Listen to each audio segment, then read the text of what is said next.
हाँ बोलो। Sir 10th वाले भी सुनाएंगे ना? 10th वाले बच्चे मेरे को सिर्फ निशी सुनाती है, चेतन सुनाता है, दो दूसरे। अच्छा, अब जो Maxwell distribution of velocities curve पढ़ेंगे, Maxwell's distribution of velocities, clear? Maxwell's distribution curve of velocities, ऐसे वाले कर्व पता नहीं कितने आएंगे और, सही ना? या फिर probability distribution of velocities, probability distribution of velocities curve, probability distribution curve for velocities, कुछ भी वर्ड लिख सकते हैं इसमें, ऐसा कुछ नहीं है कि जो मैं लिख रहा हूं वही वेलोसिटीज का।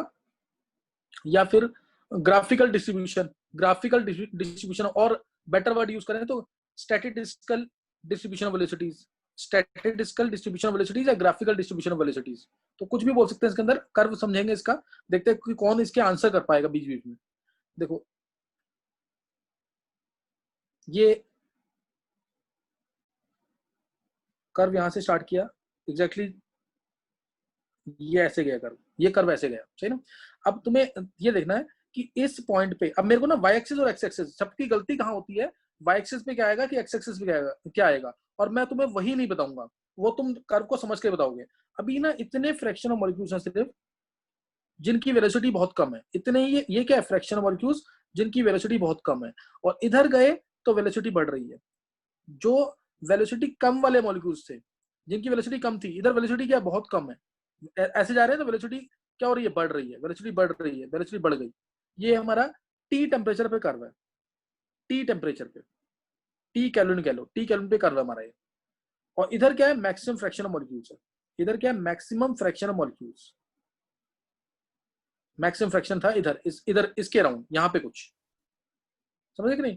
जो वेलोसिटी जिसकी वेलोसिटी ज्यादा थी, मान लो इधर वेलोसिटी आ रही है से 5000 मीटर पर सेकंड, इधर वेलोसिटी ये आ रही है, और इधर वेलोसिटी आ रही है सपोज 100 मीटर पर सेकंड, तो 100 मीटर पर सेकंड वाले मॉलिक्यूल्स भी क्या है, बहुत कम है, देखो कम है कि नहीं है। और जो 5000 मीटर पर सेकंड वाले मॉलिक्यूल्स हैं, 5000 मीटर पर सेकंड के आसपास वाले मॉलिक्यूल्स हैं, ये भी बहुत कम है। यानी फ्रैक्शन ऑफ मॉलिक्यूल्स जिनकी वेलोसिटी कम है वो भी बहुत कम होते हैं, फ्रैक्शन ऑफ मॉलिक्यूल्स जिनकी वेलोसिटी बहुत ज्यादा है, सबसे ज्यादा है, वो भी बहुत कम होते हैं। मैंने कुछ एक्सप्लेनेशन दिया है, अब तुम मेरे को बताओगे कि वाई एक्सिस पे क्या आएगा और एक्स एक्सिस पे क्या आएगा।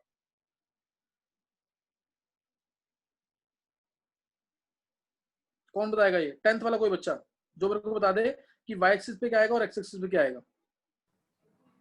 सर वाई पे वेलोसिटी आएगी, वाई पे वेलोसिटी आएगी, हाँ। और 10th वाला बच्चा है, विधि पे रुक जाओ, 10th वाले बच्चे को बोलने दो, नहीं तो समझ नहीं आएगा उनको कभी भी। सर एक्स पे नंबर ऑफ मॉलिक्यूल्स। किसने बोला ये? सर गर्व। गर्व थोड़ा सा, गर्व तू 9th में है बस, इसलिए कोई दिक्कत, तूने उल्टा बोल दिया बस, सब सही बोला तूने लेकिन बस उल्टा बोल दिया, ये गड़बड़ कर दी है। देख गर्व मैंने कहा था, मैंने क्या बोला था, हाँ ये कर्व था, ये कर्व था, मैंने कहा था इधर क्या है, मैक्सिमम फ्रैक्शन ऑफ मॉलिक्यूल्स है। वर्टिकली मैं क्या बोल रहा हूं, मैक्सिमम फ्रैक्शन ऑफ मॉलिक्यूल्स, यानी यहां पे आएगा fraction of molecules, fraction of molecules ये आएगा। और यहां पे नीचे आएगा मॉलिक्यूलर वेलोसिटीज, यहां क्या आएगा, मॉलिक्यूलर वेलोसिटीज। तो ये तुम्हें ध्यान रखना है। और बुक्स में कई बार dn/n भी लिखा हुआ है इसको, इसकी डेरिवेशंस भी की हुई है बुक में, वो हमारे कोर्स में नहीं है, वो IIT एडवांस के कोर्स में भी नहीं है, तो अननेसेसरी उसको करने का फायदा नहीं है। बुक्स में जो दिया है, अच्छी बुक्स पढ़ोगे तो उसमें दिया होगा, अदरवाइज तो दिया ही नहीं होता। तो ये यहाँ पे मैक्सिमम फ्रैक्शन ऑफ मॉलिक्यूल्स आता है। वर्टिकली क्या है, फ्रैक्शन ऑफ मॉलिक्यूल्स। हॉरिजॉन्टली क्या है, वेलोसिटी। जैसे जैसे हम इधर जाएंगे वेलोसिटी बढ़ेगी, जैसे जैसे हम ऊपर जाएंगे तो फ्रैक्शन मॉलिक्यूल्स बढ़ेंगे, तो फ्रैक्शन ऑफ मॉलिक्यूल्स बढ़ेंगे। तो अब तुम्हें देखना है, देखो मैं 3 वेलोसिटी मार्क कर रहा हूँ, 3 वेलोसिटी तुम्हें मार्क करके दे रहा हूँ। टी टेम्परेचर पे ये कर्व है, मैं 3 वेलोसिटी मार्क कर रहा हूँ, एक ये अल्फा, एक ये वी, और एक ये यू। पहले तो तुम ये बताओ कौन सी वेलोसिटी सबसे ज्यादा है, 10th वाले बच्चे सिर्फ, अल्फा, वी की यू। अल्फा क्या है, सर यू। मोस्ट, हाँ किसने बोला ये, सर गर्व। बहुत अच्छे कर्व।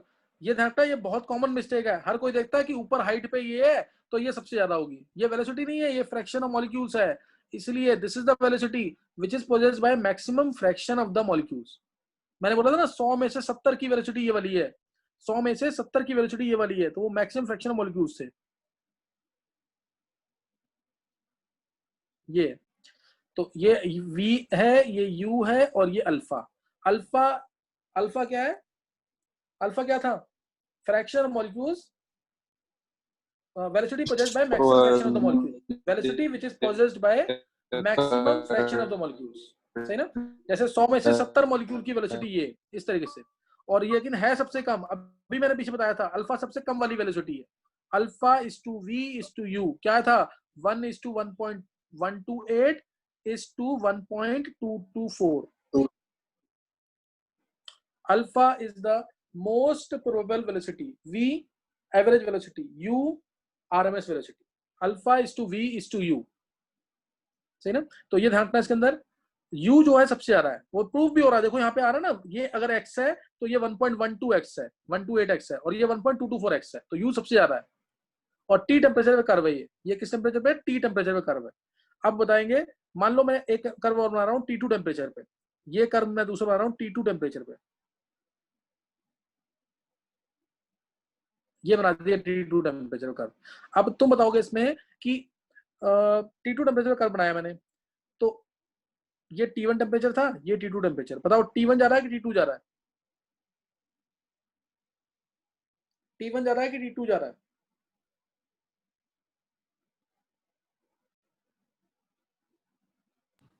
सर T2 वाले टेम्परेचर ग्राफ नहीं दिख रहा। बहुत अच्छे लावण्य। हाँ, T2 टेम्परेचर जा रहा है। रीजन देखो, T2 is greater than T1, ये ध्यान रखना, T2 जो है वो ग्रेटर देन T1 है। देखो वेलोसिटी बढ़ गई ना, टेम्परेचर बढ़ाने से वेलोसिटी बढ़ती है कि नहीं? अभी मैंने बताया पीछे, कोई भी वेलोसिटी है वो directly proportional to root of temperature थी, रूट RT/m था कि नहीं सब में? तो टेम्परेचर बढ़ा तो वेलोसिटी बढ़ गई। लेकिन अब ध्यान देना, ये इंपॉर्टेंट लाइन अगली, वेलोसिटी तो बढ़ गई, वेलोसिटी बढ़ गई, नंबर ऑफ मॉलिक्यूल्स पे क्या कोई फर्क पड़ा है?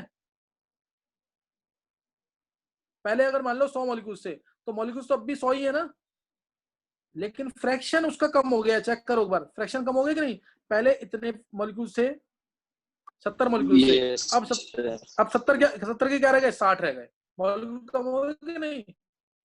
Fraction of molecules possessing most probable velocity has decreased, fraction of molecules having most probable velocity has decreased। क्योंकि देखो इसमें जो नंबर ऑफ मॉलिक्यूल्स 100 थे, तो 100 के 100 ही हैं। जब मैं टेम्परेचर बढ़ाऊंगा तो नंबर ऑफ मॉलिक्यूल्स उतने ही है, एरिया अंडर द कर्व भी सेम है, इसलिए ये पीक ऊपर नहीं जाती। ध्यान रखना कि पीक नीचे ही क्यों गई, पीक ऐसे क्यों नहीं गई, पीक ऐसे क्यों नहीं गई? क्यों? क्योंकि मैं कर्व को स्ट्रेच कर रहा हूं, कर्व और फैल रहा है, कर्व और स्प्रेड हो रहा है, कर्व और स्प्रेड हो रहा है, लेकिन एरिया और नंबर ऑफ मॉलिक्यूल्स, एरिया का मतलब यही होता है नंबर ऑफ मॉलिक्यूल्स, वो सेम है, इसलिए कर्व हमेशा डाउनवर्ड से जाएगा, कर्व हमेशा डाउनवर्ड जाएगा। अगर मैं और टेम्परेचर बढ़ा दूं तो वो कर्व भी नीचे रहेगा, ऐसे वो कर्व भी नीचे रहेगा। क्यों ऐसा है? क्योंकि नंबर ऑफ मॉलिक्यूल उतने ही है, उतने ही है, एरिया भी सेम है दोनों, बस कर्व क्या हो गया? और ब्रॉडर हो गया, और फैल गया, सही ना? और ब्रॉड हो गया वो, सही। तो पीक जो है वो डिक्रीज करेगी टेम्परेचर बढ़ाने से, और curve area under the curve will remain the same, number of molecules will remain the same, T3 again is greater than T2। समझ आई बात कि नहीं? बस क्या हो रहा है, वेलोसिटी बढ़ रही है, फ्रैक्शन पोजेसिंग दैट वेलोसिटी वो डिक्रीज कर रहा है। तो इस चीज को समझ आना चाहिए तुम्हें, सही है? ये चीज तुम्हें समझ आनी चाहिए, इसमें कोई गलती मत करना। इसमें और क्वेश्चन कैसे आते हैं ऑब्जेक्टिव्स में, इस तरह से क्वेश्चन बोल देंगे। समझ आया कर्व कि नहीं? है नहीं क्लियर हुआ कर्व? सर हो गया। हाँ, ये कर्व इंपॉर्टेंट है, आना चाहिए समझ, सही ना? कर्व डाउन, पीक जो है डाउन क्यों जाती है वो समझ आना चाहिए, क्योंकि उसमें नंबर मॉलिक्यूल सेम थे, एरिया भी सेम था, इसीलिए कर्व ऐसे होता है। जैसे मैंने अगर तुम्हें दे दिया, ये दिया एक कर्व, दो कर्व, तीन, ये ऐसे चार कर्व दे दिए, चार कर्व दे दिए सेम टेम्परेचर पे। क्लियर? मैंने तुम्हें चार कर्व दे दिए और टेम्परेचर चारों को रखा सेम, और तुमसे बोला कि ये कर्व कौन कौन से गैस मॉलिक्यूल्स के लिए हैं, O2 के लिए, हीलियम के लिए, नाइट्रोजन के लिए और SO2 के लिए। ये ए कर्व किसके लिए होगा, बी किसके लिए होगा, सी किसके लिए होगा, डी किसके लिए होगा। और यहां तो आएगा फ्रैक्शन ऑफ मॉलिक्यूल्स और यहां वेलोसिटी। ये कर्व किसके लिए होंगे,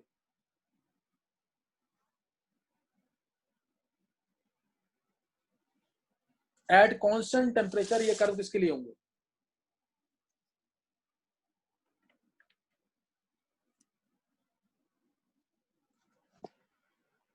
टेम्परेचर कांस्टेंट है, ध्यान रखना। 4 गैसेस के लिए कर्व है ये, एक O2 के लिए, एक हीलियम के लिए। हाँ ये विधि का आंसर, चलो सही विधि। तुम देखो इधर, थोड़ा सा दिमाग लगाओगे ना। डी हीलियम के लिए। हाँ ये किसने बोला आंसर, सर सी अर्नब। सर गर्व। हाँ अर्नब बोल, गर्व बोल। डी किसके लिए है, सर डी ऑक्सीजन के लिए, सी सर डी हीलियम के लिए, सी ऑक्सीजन हाँ के लिए, सॉरी सी नाइट्रोजन के लिए, बी ऑक्सीजन के लिए और हाँ। ए SO2 के लिए। क्या गर्व एक्सप्लेन कर सकता है। सर He सबसे लाइटर होगी तो सेम टेम्परेचर से ज्यादा वेलोसिटी होगी उसकी। अच्छा क्यों होगी वेलोसिटी, सर वो हल्का होगा तो तेज भागेगा और फिर SO2 की सबसे ज्यादा अच्छा तो सही। सबसे धीरे भागेगा। लेकिन वेलोसिटी इससे देखना, गर्व तूने, तेरा आंसर बिल्कुल परफेक्ट है। A1 11 वाले 2-3 बच्चों ने गलत आंसर दिया है और तेरा बिल्कुल सही आंसर है। इससे देख ले गर्व, इससे भी देख सकता तू, अंडर रूट में है ना नीचे, mass temperature constant, R constant, खत्म। हाँ टेम्परेचर कांस्टेंट, आर कांस्टेंट, 3 तो है ही कांस्टेंट, तो inversely proportional to root of n। तो जिसका मोलर मास ज्यादा उसकी वेलोसिटी कम, जिसका मोलर मास ज्यादा उसकी वेलोसिटी कम। तो यहाँ पे जा रहे हैं तो वेलोसिटी बढ़ रही है, यहाँ जा रहे हैं वेलोसिटी बढ़ रही है। सबसे ज्यादा वेलोसिटी किसकी है, डी वाले कर्व की। डी वाले कर्व की वेलोसिटी ज्यादा, यानी इसमें जो मोलर मास कम होगा वो वाली गैस होगी। तो कौन सी गैस होगी, हीलियम गैस होगी। कौन सी गैस होगी, हीलियम गैस। टेम्परेचर का मैंने बता ही दिया। अगर गैस कांस्टेंट होती और मैं टेम्परेचर देता T1 T2 T3 T4, तब तुम अरेंज कर लेते ना टेम्परेचर में। अगर गैस एक ही होती तो सबसे ज्यादा टेम्परेचर कौन सा होता,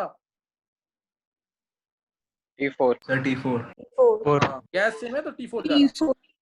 हाँ जिसकी वेलोसिटी ज्यादा उसका टेम्परेचर ज्यादा, m कांस्टेंट 3r कांस्टेंट, तो v directly equal to root of t आता। तो ये बहुत छोटे छोटे क्वेश्चन है जो पूछे जाते हैं ऑब्जेक्टिव्स के अंदर, वो तुम्हें आना चाहिए, सही ना।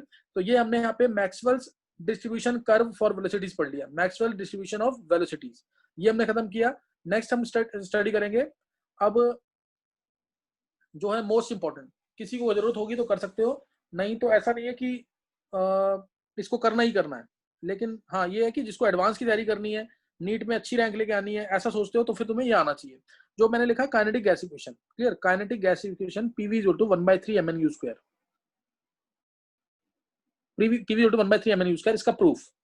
और देखते हैं इसको, ये किसको समझ आ जाता है, वो भी इंपॉर्टेंट है किसको समझ आता है। ये PV इक्वल टू 1/3 mnu² को मैं प्रूफ कर रहा हूँ। इसको प्रूफ करने के लिए ना, जैसे बुक्स में डेरिवेशन कर रखी है, ये एक्चुअली फिजिक्स में है टॉपिक है। किसी ने पढ़ा हुआ क्या है, किसी ने पढ़ रखा है फिजिक्स में, दक्ष,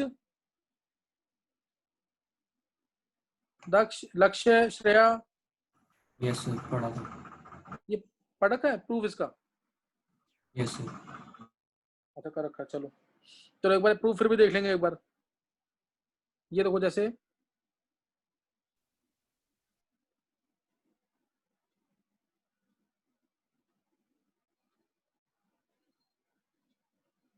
ये ले लिया क्यूब, डायरेक्शन मान ली, इसमें डायरेक्शन मान लेंगे, एक एक्स डायरेक्शन, एक वाई डायरेक्शन और एक जेड डायरेक्शन, एक वाई डायरेक्शन और एक जेड डायरेक्शन। ये डायरेक्शन ले ली। मान लिया मैंने, जो गैस के मॉलिक्यूल्स हैं, ध्यान देंगे, जो गैस के मॉलिक्यूल है, सपोज इस वॉल पे स्ट्राइक कर रहे हैं, इस वॉल पे स्ट्राइक कर रहे हैं, गैस का मॉलिक्यूल है यहां से यहां पे स्ट्राइक कर रहा है, और गैस मॉलिक्यूल का मास है m, वेलोसिटी है v वेलोसिटी से मूव कर रहा है किसी भी डायरेक्शन में। जैसे मैंने भी पीछे बताया था, ये गैस का मॉलिक्यूल किसी भी डायरेक्शन में मूव कर रहा है। मैंने एक गैस का मॉलिक्यूल लिया है, मान लीजिए मैंने यहाँ पे n मॉलिक्यूल्स हैं, टोटल मॉलिक्यूल्स n है, मैं एक के ऊपर स्टडी करूंगा, बाद में उसको n में कन्वर्ट कर दूंगा। तो ये गैस का जो मॉलिक्यूल है, ये मान लिया मैंने v की स्पीड से मूव कर रहा है। अभी मैंने तुम्हें बताया था पीछे, इसके 3 कंपोनेंट्स होंगे, vx, vy और vz, ये तुम्हें पता था। अब यहाँ पे अगर मैं v की वैल्यू निकालूंगा, तुम्हें ध्यान होगा v x डायरेक्शन में मेरे को मूवमेंट स्टडी करना है इसका, x डायरेक्शन में। तो v x का स्क्वायर, अभी मैंने बताया पीछे, वो आएगा v, एक मॉलिक्यूल है, पहला मॉलिक्यूल है, एक ही मॉलिक्यूल है तो 1 मान लेते हैं इसको, v1 स्क्वायर बाय 3, कोई डाउट? v1 मान लिया, एक मॉलिक्यूल था, v1 स्क्वायर बाय 3, ये प्रूफ किया था मैंने अभी पीछे, ये ध्यान है कि यस नहीं है? सर। पीछे अभी मैंने लेक्चर में प्रूफ किया, vx स्क्वायर मैंने लिखा था mod of v1 square is equal to mod of vx square plus vy square plus vz square, और तीनों वेलोसिटी सेम होंगी, इसलिए 3vx स्क्वायर लिख सकते हैं, 3vx स्क्वायर लिख दिया तो vx स्क्वायर हो जाएगा v1 स्क्वायर बाय 3, ये मैं पीछे प्रूफ कर चुका हूँ। तो vx स्क्वायर हमारा ये होगा, सही ना, vx स्क्वायर मैं इसको यूज करूंगा अभी। ये एक ही मॉलिक्यूल है, क्लियर, ये एक ही मॉलिक्यूल है जो वॉल से टकराएगा, वॉल से टकराएगा यहाँ पे, समझ गए कि नहीं है? तो अब इसमें अगर मेरे को प्रेशर निकालना है इसकी वजह से, तो पहले मैं फोर्स, प्रेशर क्या होता है? Force per unit area, force per unit area. ये मॉलिक्यूल जाके वॉल से जब टकराएगा, ध्यान देना, जब ये मॉलिक्यूल वॉल से टकराएगा तो ये डिस्टेंस कितना कवर करेगा? एक कोलिजन में कितना डिस्टेंस कवर? अगर मान लो मैंने इसकी लेंथ मान ली क्यूब की a, ये क्यूब लिया है मैंने, लेंथ इसकी ले ली a, तो एक कोलिजन में कितना डिस्टेंस कवर करेगा? Between two successive collision what will be the distance covered? मतलब ये गया यहाँ पे, फिर वापस आया, फिर गया, कितना डिस्टेंस कवर करेगा एक कोलिजन में? Sir 3a। कि 3a नहीं 2a लेगा। ऐसे सोचो ना, 10 कोलिजन, अगर 10 कोलिजन हो रही है, हर एक में 2a आएगा ना डिस्टेंस, 2a। समझे कि नहीं है? 2a आएगा, सोच के देखना, समझ आ जाएगा तुम्हें। Time taken for one collision with the same wall. Sir फिर बता दो, मेरा डिस्कनेक्ट हो गया था। अभी मैं प्रूफ कर रहा हूँ, बताता हूँ। मैंने एक मॉलिक्यूल लिया, वो इस वॉल पे टकरा रहा है, वो इस वॉल पे टकरा रहा है, और इसकी वेलोसिटी v थी, वो मूव ऐसे कर रहा था।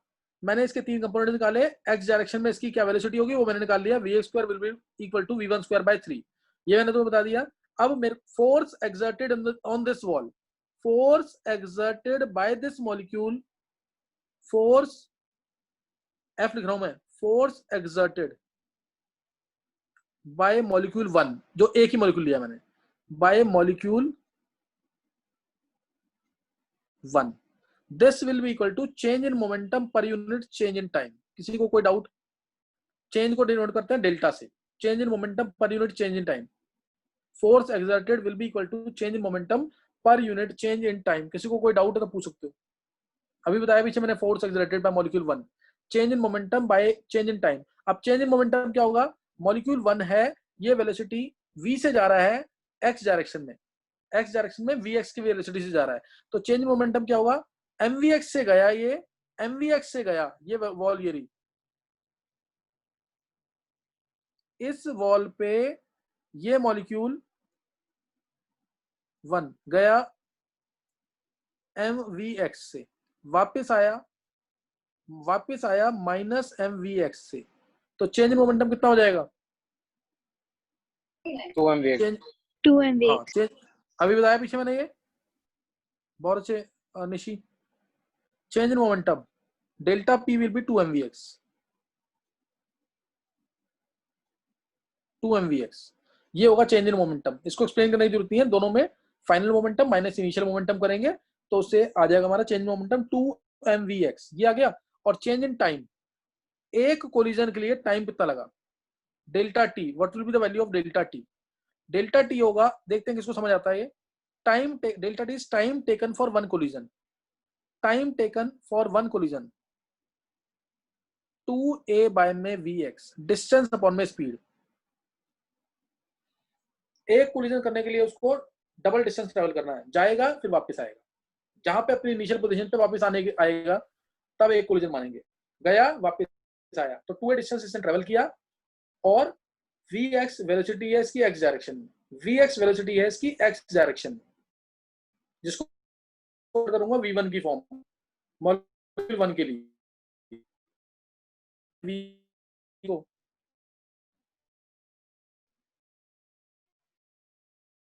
फिर देखेंगे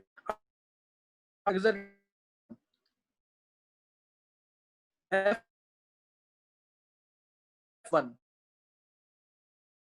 मॉलिक्यूल 1 2 3x बाय 3a, इसमें भी कोई डाउट नहीं होना चाहिए, सही ना। This is the force by molecule 1, तो F आ गया बाय, अब मॉलिक्यूल्स यहाँ पे n थे, n मॉलिक्यूल्स थे, तो force by n molecules, force exerted by n molecules, by n molecules, ये इंपॉर्टेंट है यहाँ पे। अब m बाय 3a कांस्टेंट, पहले मॉलिक्यूल की वजह से m by 3a v1 square, दूसरे मॉलिक्यूल की वजह से m by 3a v2 square, क्योंकि यहाँ पे मास तो कांस्टेंट रहेगा हर एक मॉलिक्यूल का, every molecule will be having same mass, so mass will be constant, a length of the cube is already constant, so m upon 3a will be taken as constant, and net rest will be v1 square plus v2 square till vn square। Doubt किसी को? Check करेंगे, force exerted by n molecules, force exerted by n molecules will be m upon 3a v1 square plus v2 square till vn square। Sir अगर हमने m/3a common लिया तो मतलब फिर ये पूरा vn स्क्वायर तो कैसे आ गया? ये अर्नब देख, एक मॉलिक्यूल तो m/3a v1 स्क्वायर, दूसरा मॉलिक्यूल तो फोर्स वो भी ऐसे ही लगाएगा m/3a v2 स्क्वायर, तीसरा मॉलिक्यूल तो फोर्स वो भी ऐसे ही लगाएगा m/3a v3 स्क्वायर। नहीं समझा? Till vn square. Arnab sir आ गया समझ। अच्छा, तो इसलिए m/3a कांस्टेंट ले लिया, ये सब आ गया यहाँ पे, ये आ गया। अब उसके बाद अब फोर्स बाय n मॉलिक्यूल्स निकाल लिया मैंने ये, और अब मैं एक चीज लिख रहा हूँ यहाँ पे, देखते हैं किसको समझ आता है। ये बाय में n किया मैंने, इसको इनटू n किया, कोई डाउट तो नहीं है? बाय में n इनटू n किया, नो सर। तो इसको मैं लिखता हूँ फोर्स बाय n मॉलिक्यूल्स को, ध्यान देना जरा, इंपॉर्टेंट चीज, m into n by 3a into URMS square. नहीं समझ आया ये? v1 square plus v2 square plus vn square URMS square. तुम्हें दिख रहा होगा कुछ कुछ वाली फॉर्म आ रही है और आ चुकी है। प्रेशर क्या होता है? फोर्स अपॉन में एरिया। प्रेशर क्या होता है? फोर्स अपॉन में एरिया, ए कैपिटल। फोर्स क्या है? m into N U square by में 3 ए थाई, एरिया, इस वॉल का एरिया क्या होगा? ये जो वॉल थी इसका एरिया क्या होगा? A square yes sir into A square. तो a into A square A cube बन गया। ए क्यूब क्या होता है? Volume of cube. नहीं समझ आई बात? Yes sir. Yes sir. mn u square by 3v। हो गया प्रूफ कि नहीं? pv equal to 1/3 mn u square. Check करेंगे एक बार, pv equal to 1/3 mn u square. नहीं समझ आया डेरिवेशन?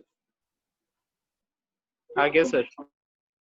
आ गया सर। ये मैं तुम्हें दोबारा बोल रहा हूँ, यूजलेस है, कोई यूज नहीं है इसका, लेकिन हाँ जो जिसको अपना तैयारी करनी है बिल्कुल तरीके से, तो वो कर सकता है, तो वो कर सकता है इसको, नहीं तो बहुत इंपॉर्टेंट नहीं है। This is PV equal to 1/3 mn u square. मन में बोल के देखो ना डेरिवेशन को, तुम्हें समझ आ जाएगी ढंग से कि क्या चीज बताई है मैंने। एक क्यूब लिया था मैंने, लेंथ मानी थी उसकी a, और उस पे मैंने मॉलिक्यूल को, एक मॉलिक्यूल को स्ट्राइक किया किसी एक वॉल पे, v1 की स्पीड से जा रहा था वो। v1 की वैल्यू मैंने तुम्हें निकालना सिखाया था कि वो अगर x डायरेक्शन में जा रहा है तो vx जो होगा, vx का स्क्वायर जो होगा v1 स्क्वायर बाय 3 होगा, v1 स्क्वायर बाय 3। और उसके बाद मैंने फोर्स निकाला इस मॉलिक्यूल की वजह से। Force due to one molecule कितना होगा? Force due to one molecule, force due to one molecule मैंने अभी बताया तुम्हें, वो उसकी वैल्यू जो होगी वो होगी change in momentum by change in time. Change in momentum by change in time. Change in momentum कितना होगा? मॉलिक्यूल गया mvx से, वापस आया माइनस mvx से, so change in momentum is 2mvx by change in time. Change in, एक molecule जो time लगाएगा एक कोलिजन के लिए, एक कोलिजन के लिए जो टाइम लगाएगा वो डेल्टा टी होगा। डेल्टा टी हमारा होता है distance covered by speed. Distance covered कितना हुआ एक कोलिजन के लिए? 2a, और स्पीड कितनी है? vx, 2a by vx। तो मैंने यहाँ पुट कर दिया, तो पुट किया तो ये चीज आ गई mvx स्क्वायर बाय a, ये आ गया। उसके बाद मैंने जब इधर वैल्यू पुट की vx स्क्वायर की, v1 square by 3, v1 square by 3 ये वैल्यू पुट कर दी, फोर्स आ गया मेरा एक मॉलिक्यूल की वजह से, एन मॉलिक्यूल की वजह से फोर्स निकालना है तो v2 square plus vn square by N, और बाय एन किया इनटू एन किया, ताकि ये बन जाए क्या, ये बन जाए रूट मीन स्क्वायर वेलोसिटी। और उसके बाद तो फिर प्रेशर फोर्स अपॉन एरिया है, एरिया को लिखा ए स्क्वायर, एरिया को ए स्क्वायर लिखते ही, एरिया को ए स्क्वायर लिखते ही ए into A square A cube बन गया, वो होता है वॉल्यूम ऑफ क्यूब, तो डेरिवेशन हो गई यहाँ से। तो कोई ऐसा सर नहीं एक है। बार यू फिर से बता दो क्या होता है। दोबारा एक मिनट, ये गर्व बोल दोबारा। सर एक बार बता दो यू क्या होता है। U root mean square velocity, और यू क्या है, root mean square velocity. Okay sir. गर्व देगा, अगर 70-80% भी समझ आ रहा है ना अगर, तो बहुत अच्छा समझ आ रहा है। नेक्स्ट ईयर तू आराम से आंसर देगा सारे, फिर तो न्यूमेरिकल्स पे ज्यादा ध्यान होगा तेरा, ये तो बेसिक्स है सिर्फ, तब न्यूमेरिकल्स पे ध्यान ज्यादा होगा। आज वाला लेक्चर ना इंपॉर्टेंट है, आज वाली चीज समझ आती है तो मतलब तुम ढंग से कर रहे हो। तो यू यहाँ पे रूट मीन स्क्वायर वेलोसिटी है, ध्यान रखना। स्मॉल m जो है मास ऑफ वन मॉलिक्यूल है, n यहाँ पे नंबर ऑफ मॉलिक्यूल्स है, तो m इंटू n को मैं बाद में लिखूंगा कैपिटल M, ये भी याद रखना, molar mass. m into n को मैं मोलर मास लिखूंगा बाद में, तो ये चीज ध्यान रखना। नंबर ऑफ मॉलिक्यूल्स है ना, m, एक मॉलिक्यूल का मास मान लिया 10 ग्राम है, नंबर ऑफ मॉलिक्यूल्स 100 है, तो टोटल मास कितना आ गया, 1 kg आ गया कि नहीं। 100 मॉलिक्यूल का मास, एक मॉलिक्यूल का मास 10 ग्राम, तो 100 मॉलिक्यूल का मास 1000 ग्राम, यानी 1 kg आ गया। तो वो मोलर मास को लिखूंगा मैं ऐसे। नेक्स्ट टाइम ध्यान रखना ये कि m इंटू एन जो है, m क्या है यहाँ पे और n क्या है, ये तुम्हें पता होना चाहिए। m क्या है और n क्या है, सही ना, m और n दोनों टर्म्स क्लियर होनी चाहिए। अच्छा, अब न्यूमेरिकल्स देख लेंगे एक बार इसके, देखते कौन निकालता है answer. Calculate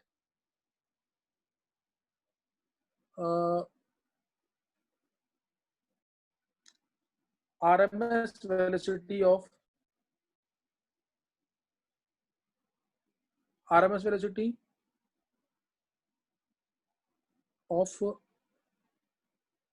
ammonia gas at say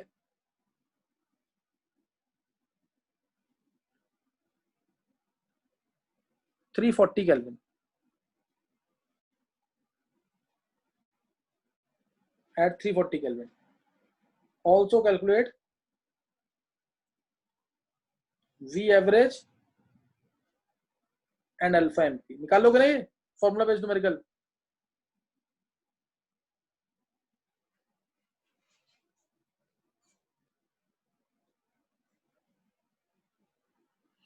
निकालोगे कि नहीं ये? यस सर, निकाल लेंगे। कैसे होगा ये? सर हम वो लगा देंगे रूट 3RT बाय एम वाले के लिए। हाँ, रूट 3RT बाय एम। तो वेलोसिटी यू RMS निकाल लेंगे इससे, अंडर रूट में 3RT bye M. 3RT, 3R कितना लेंगे, 8.314 by 4, 8.314 T 340 by M, M कितना होता है अमोनिया का, 17 इंटू 10⁻³ क्योंकि R की वैल्यू ध्यान रखना, ये गलती होती है, बहुत कॉमन मिस्टेक है। 17 इंटू 10⁻³ क्यों किया मैंने, ये ध्यान रखना, कॉमन मिस्टेक है। जूल की, इसकी वैल्यू यूनिट्स क्या है R की, जूल पर केल्विन पर मोल, जूल पर केल्विन पर मोल, इसलिए मैंने 17 ग्राम को 17 इंटू 10⁻³ किया। ये कॉमन मिस्टेक है जो पेपर में करते हैं, आंसर गलत आएगा फिर। तो कितना आंसर आ जाएगा यहाँ से, निकालोगे आंसर से? मीटर पर सेकंड में आंसर आ जाएगा, मीटर पर सेकंड में। नहीं क्लियर हुई बात? हो गई सर।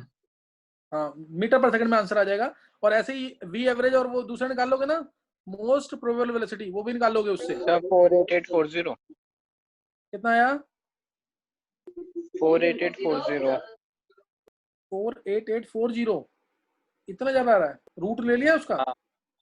हाँ ओ अच्छा, रूट तो लिया ही। हाँ करता हूँ। मुकुल तू रहने दिया, अगर अभी रुक जा, नेक्स्ट नोट करेंगे। मीटर पर सेकंड में आंसर आएगा, यूनिट का ध्यान रखना जरूर। ये निकालेंगे, देखते हैं किसका, जल्दी निकालना है, देखते हैं किसका सही होता है। Calculate ratio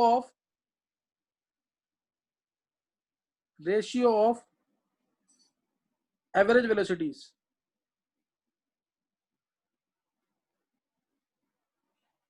of N2 gas at 100 degree Celsius and 200 degree Celsius. Fast N2 gas का एवरेज वेलोसिटी का रेशियो क्या होगा एट 100 एंड 200 डिग्री सेल्सियस? देखते हैं कैसा सही होता है।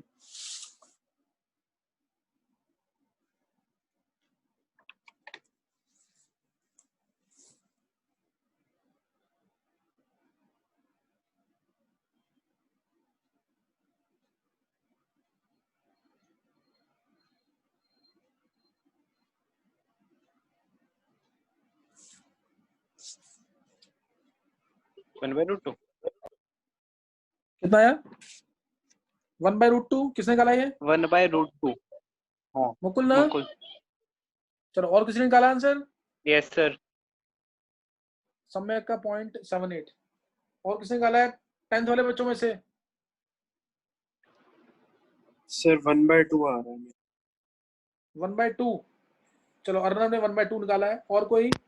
1/√2 लावण्य ने। और कोई? और किसी ने निकाला ये? 1/2 निशी। निशी 1/2। 1/2 निशी का है। अच्छा एक बार ये क्या नाम है, लक्ष्य, श्रेया या दक्ष कोई आंसर दे दो। 10th ने तो दे दिया आंसर। आंसर देना कोई एक।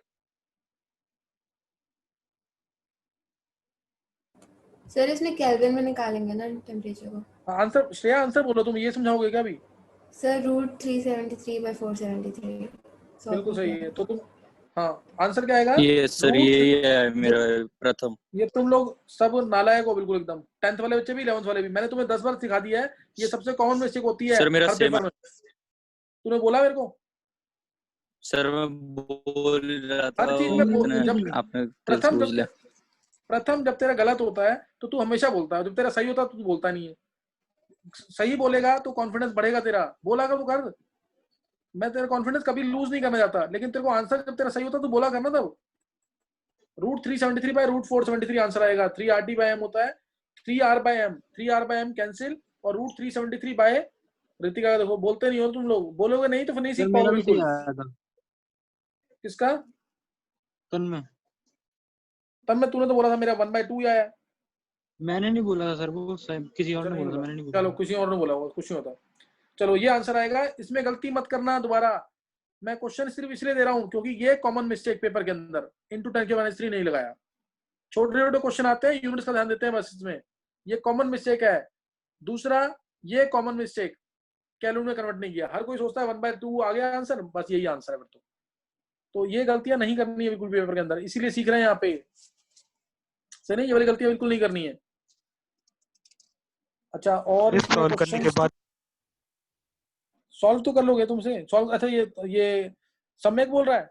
Yes sir. सम्यक सही होगा तेरा, मैं गलत नहीं कह रहा इस चीज का। सही होगा तेरा, कुछ नहीं होता। ओके।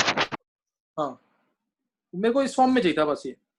चलो एक क्वेश्चन और देखते हैं ये किसने गलत है। ये एक बेटर क्वेश्चन है अभी तक का, जितना भी क्वेश्चन दिए हैं अभी तक तुम्हें। The rate of change of RMS speed, rate of change of RMS speed is twice the rate of change of absolute temperature.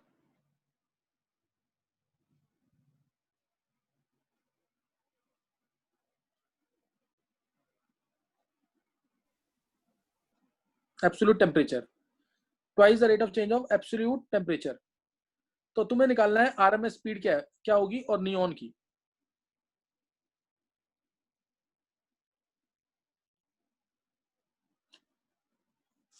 अच्छा ऐसे क्वेश्चन एक बार सुनना जरा जल्दी से। ऐसे क्वेश्चन तो कर लोगे ना। मान लिया मैंने 3 मॉलिक्यूल है, एक गैस के सैंपल में 3 मॉलिक्यूल है, तीनों की स्पीड दे रखी है तुम्हें। एक की है 40 और एक की है 50, एक की 60, और बोला तीनों स्पीड निकालो। Average velocity, root mean square velocity और मोस्ट प्रोबेबल वेलोसिटी निकाल लोगे ना ये? Yes sir. क्या करेंगे? 40 + 50 + 60/3। ये तो आ गई एवरेज वेलोसिटी। सही ना, एवरेज वेलोसिटी आ गई। और इससे तुम कोई भी वेलोसिटी निकाल सकते हो क्योंकि तुम्हें पता है एवरेज वेलोसिटी आ गई है। अल्फा/v क्या होगा? अल्फा होता है 8, अल्फा क्या होता है 2RT/m। v क्या होता है 8RT बाय पाई m, निकाल लोगे ना, अभी रेशियो बताया पीछे, तो m से m कैंसिल, RT से RT कैंसिल, तो ये आ गया पाई बाय 4 रूट के अंदर। कर लोगे ना ऐसे क्वेश्चंस? नहीं समझ आया कैसे करना है? सर आ गया। हाँ ये कर लेना, ये जानू से मैंने कराया नहीं है, कई बार ऐसे भी क्वेश्चन आ जाते हैं। मेन अब ये क्वेश्चन जो ऊपर दिया है ना, देखते हैं पूरी क्लास में कौन निकालता है इसका आंसर। ये एक अच्छा क्वेश्चन है, अभी नहीं होगा तो नेक्स्ट टाइम करेंगे।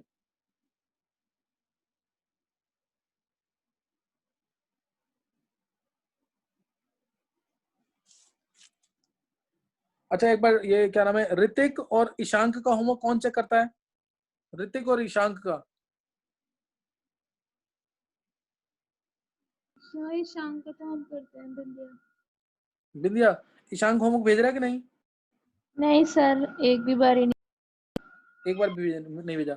और ये ऋतिक का होमवर्क कौन चेक करता है? सर प्रियांशी। प्रियांशी ने भेजा होमवर्क एक बार भी? सर एक बार भेजा था बट उसके बाद नहीं भेजा। अच्छा एक ही बार भेजा था उसने, चलो मैं इनके एक बार दोनों के पेरेंट्स से बात कर लेता हूँ तो। और क्या करते हैं? आवाज नहीं आ रही है जो बोल रहा है। और कोई? सर अभी थोड़ी देर में भेजता हूँ सर, थोड़ा सा रह रहा था। थोड़ा सा नहीं रह रहा, तूने एक बार भी नहीं होमवर्क भेजा अभी तक ऋतिक, इतनी बार बोलने के बाद भी। और नितिन को पता है कि मैं क्या करता था क्लास में।